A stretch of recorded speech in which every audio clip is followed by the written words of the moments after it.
شهد اجتماع لجنة تصفية الاستعمار المنعقدة في مقر الأمم المتحدة سجالا حادا بين المندوب الجزائري ونظيره المغربي، وأظهر مقطع فيديو يظهر رد المندوب الجزائري على مداخلة يحرج فيها نظيره المغربي بأسلوب حمل في طياته وكأنه يلقنه درسا في الأدب.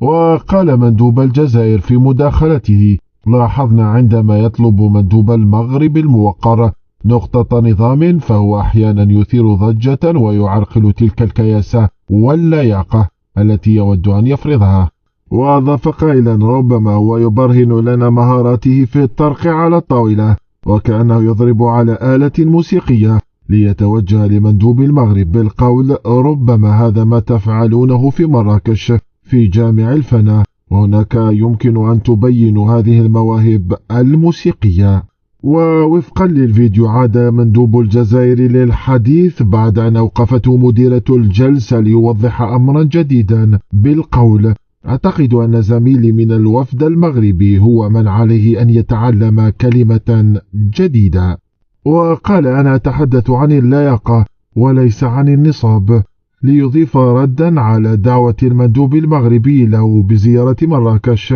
قائلا: أنا زرتها ولن أقول ما رأيته هناك، في إشارة لانتشار ظاهرة الدعارة التي تشتهر فيها المدينة بحسب ما ورد في التعليقات على الفيديو.